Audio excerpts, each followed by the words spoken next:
नमस्कार बच्चों, मैं Kanhaiya Yadav CBS classes for geography में आपका स्वागत करता हूं।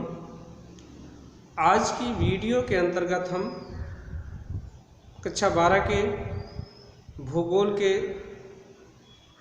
लेसन 2 का अध्ययन करेंगे, जो कि इस लेसन का तीसरा वीडियो होगा। इस वीडियो के अंतर्गत हम जनसंख्या वितरण एवं घनत्व को प्रभावित करने वाले कारक के बारे में अध्ययन करेंगे। जैसा कि हम जानते हैं कि जनसंख्या या विश्व का जो औसत जनसंख्या घनत्व है वह 42 व्यक्ति प्रति वर्ग किलोमीटर है, पर यह सर्वत्र एक समान नहीं है। कहीं पर बहुत ही सघन जनसंख्या निवास करती है, तो कहीं पर सामान्य जनसंख्या निवास करती है, और कहीं पर अति विरल जनसंख्या निवास करती है, और कुछ ऐसे क्षेत्र हैं जो निर्जन हैं। तो ऐसा क्यों नहीं है कि पूरे विश्व में एक समान जनसंख्या निवास करती है? इसके पीछे कुछ कारण होंगे, कुछ कारक होंगे जो किसी क्षेत्र में सघन जनघनत्व पाए जाने को प्रेरित करते होंगे और किसी क्षेत्र में कम जनघनत्व को पाए जाने के लिए प्रेरित करते हैं। तो आइए ऐसे कारकों के बारे में हम जानकारी प्राप्त करते हैं। आइए शुरू करें। तो जनसंख्या वितरण एवं घनत्व को प्रभावित करने वाले कारकों को प्रमुख रूप से 3 भागों में बांटा जा सकता है। नंबर 1 भौतिक कारक, नंबर 2 आर्थिक कारक और नंबर 3 सामाजिक एवं सांस्कृतिक कारक। इन मुख्य कारकों के अंतर्गत भी कई भाग किए जा सकते हैं। तो आइए इनको कई उपभागों में बांट करके हम जनसंख्या के वितरण एवं घनत्व को प्रभावित करने वाले कारकों के बारे में जानकारी प्राप्त करें। तो सबसे पहले भौतिक कारक को देखते हैं। भौतिक कारक के अंतर्गत कौन कौन से उपकारक हैं, जिसमें सबसे पहला है स्थिति, लोकेशन। देखिए स्थिति कैसे जनसंख्या के घनत्व को प्रभावित करती है। देखिए जिस किसी भाग की या जिस किसी देश की स्थिति जो होती है वह केंद्रीय होती है। केंद्रीय का मतलब संचार, परिवहन, यातायात, उद्योग धंधे, शासन प्रशासन आदि की दृष्टि से वह स्थान महत्वपूर्ण हो। ऐसे स्थान को केंद्रीय स्थान या ऐसे देश को, ऐसे भाग को केंद्रीय देश या भाग कहा जाता है। यदि किसी देश की किसी भाग की स्थिति केंद्रीय है तो वहाँ पर संचार, परिवहन, व्यापार, उद्योग आदि संभावनाएं अधिक रहती हैं। इसलिए ऐसे क्षेत्रों में लोग बसने के लिए अधिक प्रेरित होते हैं, आकर्षित होते हैं। फलस्वरूप ऐसे क्षेत्रों में सघन जनसंख्या पाई जाती है। और जिन स्थानों की स्थिति केंद्रीय नहीं होती है, ऐसे स्थानों पर कम लोग बसना पसंद करते हैं, इसलिए ऐसे क्षेत्रों में विरल जनसंख्या पाई जाती है। भौतिक कारक के अंतर्गत दूसरा जो उपकारक है, ये पहला रहा। दूसरा जो है वह है जलवायु, क्लाइमेट। देखिए जलवायु भी जनसंख्या के घनत्व एवं वितरण को प्रभावित करने वाले कारकों में एक महत्वपूर्ण कारक है। देखिए किसी स्थान की जलवायु यदि मानव निवास के अनुकूल है तो वहाँ पर अधिक से अधिक लोग रहेंगे, वहाँ पर अधिक से अधिक जनसंख्या बसने के लिए आकर्षित होगी, प्रेरित होगी। और यदि किसी स्थान की जलवायु मानव निवास के प्रतिकूल है तो वहाँ पर लोग बसना कम पसंद करेंगे। फलस्वरूप ऐसे क्षेत्र में कम जनघनत्व या कम जनसंख्या पाई जाएगी। यही कारण है कि विश्व के समशीतोष्ण और मानसूनी प्रदेश सघन जनसंख्या वाले क्षेत्र में आते हैं, जबकि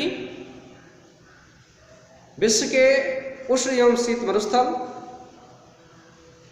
विषुवतीय आर्द्र वन वाले क्षेत्र या भूमध्य रेखीय क्षेत्र, ये सब क्षेत्र विरल क्षेत्रों के अंतर्गत आते हैं या इन सब क्षेत्रों में विरल जनसंख्या निवास करती है। आइए भौतिक कारकों के अंतर्गत ही तीसरा कारक है जो कि है स्थिर जलवायु और भू आकृति। तीसरा क्या है? भू आकृति, लैंडफॉर्म। देखिए भू आकृति से आशय क्या है? भू आकृति से आशय धरातलीय बनावट से, क्योंकि हम देखते हैं धरातल पर सर्वत्र एक जैसी संरचना नहीं पाई जाती है। धरातल सर्वत्र एक जैसा नहीं है, कहीं पर पर्वत है, कहीं पर पठार है, कहीं पर मैदान है, कहीं पर मरुस्थल है, आज ऐसे अनेक आकृतियां देखने को मिलती हैं। इन अलग अलग आकृति वाले प्रदेशों में अलग अलग जनसंख्या निवास करती है। उसके पीछे कारण है, जैसे कि मैदानी भागों में सघन जनसंख्या पाई जाती है। वो इसलिए कि मैदानी भागों में हर एक गतिविधियां, चाहे वो संचार संबंधी गतिविधियां हों, चाहे वो परिवहन संबंधी गतिविधियां हों, चाहे वो कृषि कार्य संबंधी गतिविधियां हों, चाहे औद्योगिक गतिविधियां हों, कोई भी गतिविधि हो मैदानी भागों में करना काफ़ी आसान है, काफ़ी सरल है, जबकि पर्वतीय भागों में, पठारी भागों में ये गतिविधियां करना कठिन है। इसलिए मैदानी भागों में, दुनिया के जो मैदानी भाग हैं वहाँ पर सघन जनसंख्या देखने को मिलती है, जबकि अपेक्षाकृत पर्वतीय और पठारी भागों में विरल जनसंख्या देखने को मिलती है। तो ये रहे भौतिक कारकों के अंतर्गत कुछ कारक जो जनसंख्या वितरण एवं घनत्व को प्रभावित करते हैं। तो आइए अब हम देखते हैं आर्थिक कारकों के अंतर्गत वो कौन कौन से कारक हैं जो किसी स्थान के जनसंख्या वितरण एवं घनत्व को प्रभावित करते हैं। तो आर्थिक कारकों के अंतर्गत पहला है खनिज। पहला क्या है? खनिज। खनिज किसे कहते हैं? आप लोग जान रहे हैं कि वो समस्त चीजें जो धरातल से खोद करके हमको प्राप्त होती हैं या खोद करके हम निकालते हैं, वो खनिज कहलाते हैं। अब आप इससे जान गए होंगे कि खनिज हमारे लिए कितने महत्वपूर्ण हैं, क्योंकि खनिज की श्रेणी में कौन कौन सी चीजें आती हैं। लोहा, कोयला, तांबा, सोना, चांदी, पेट्रोलियम आदि सभी चीजें तो खनिज हैं, और ये हमारे लिए कितनी महत्वपूर्ण है ये बताने की बातें नहीं है। तो खनिज कैसे किसी स्थान के जनसंख्या वितरण एवं घनत्व को प्रभावित करता है? देखिए, जिन क्षेत्रों में खनिज पर्याप्त मात्रा में पाए जाएंगे या महत्वपूर्ण खनिज पाए जाएंगे, ऐसे क्षेत्रों में उन खनिजों को निकालने का काम भी होगा। तो जाहिर सी बात है लोगों को वहां पर रोजगार मिलेगा, जिससे लोग उसके आसपास बसना प्रारंभ करेंगे या बसना चाहेंगे। फलस्वरूप वहां पर सघन जनसंख्या पाई जाएगी। जबकि जिन क्षेत्रों में खनिज संसाधन नहीं पाए जाते हैं, अपेक्षाकृत वहां पर विरल जनसंख्या पाई जाती है। दूसरा जो है वह है मृदा यानी कि सॉइल। पहला था खनिज यानी कि मिनरल्स और दूसरा मृदा यानी कि सॉइल। मृदा कैसे किसी स्थान की जनसंख्या वितरण एवं घनत्व को प्रभावित करती है? देखिए, मृदा हमारे लिए कितनी महत्वपूर्ण है ये बताने की जरूरत नहीं है, क्योंकि मृदा से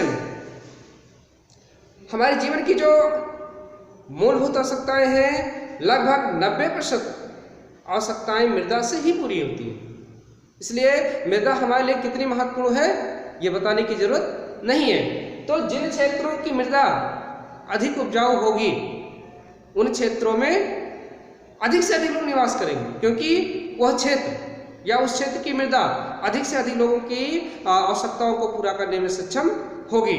और जिन क्षेत्रों की मृदा कम उपजाऊ होगी उन क्षेत्रों में कम से कम लोग निवास करेंगे। तो ये रहा आर्थिक कारक के अंतर्गत कुछ कारक।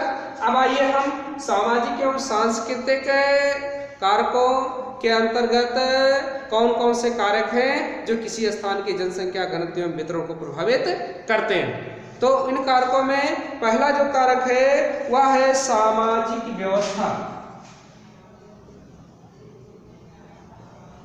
पहला क्या है? सामाजिक व्यवस्था। प्रत्येक स्थान पर समाज पाए जाते हैं और सबके अपने रीति रिवाज, खान पान, बोलचाल, वेशभूषा,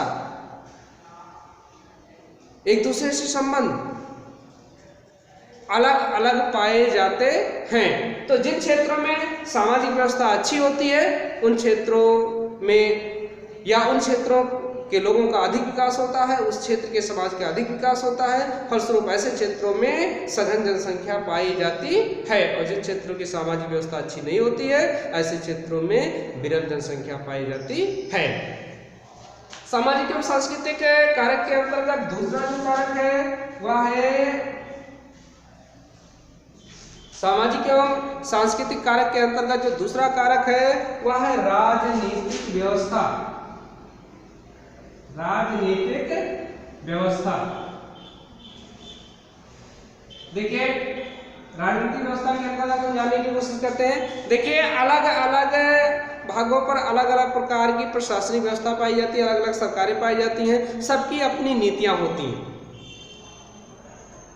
कुछ नीतियां लोगों को अपने यहाँ बसने के लिए प्रेरित करती हैं, आकर्षित करती हैं, या दूसरे क्षेत्र के लोगों के बसने के लिए आसान होती हैं। फलस्वरूप ऐसे क्षेत्रों में सघन जनसंख्या पाई जाएगी। जैसे कि भारत की जो नीति रही है दूसरे क्षेत्रों से आकर के बसने वालों के लोगों के प्रति वह काफी उदार रही है। इसलिए भारत में पड़ोसी देशों से आने वाले शरणार्थियों की भीड़ लगी रहती है। अगर भारत में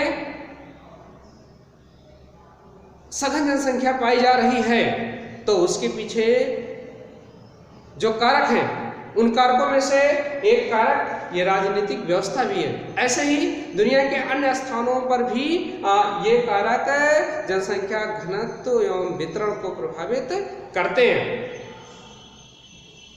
अगला जो है इसके अंतर्गत है वह नगरीकरण, सिविलाइजेशन।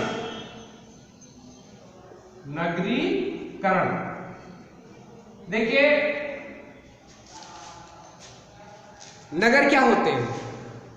नगरों में रोजगार, संचार, परिवहन, उद्योग धंधे, स्वास्थ्य, चिकित्सा, शिक्षा आदि के अवसर काफी मात्रा में उपलब्ध होते हैं, काफी सुलभ होते हैं, काफी आसान होते हैं। इसलिए लोग नगरों में अधिक बसना पसंद करते हैं। इसलिए विश्व के जो भी नगरीय क्षेत्र हैं वहां पर सघन जनसंख्या निवास करती है या वहां पर सघन जनसंख्या पाई जाती है। अब इसके अंतर्गत चौथा जो कारक है वह है औद्योगिकरण।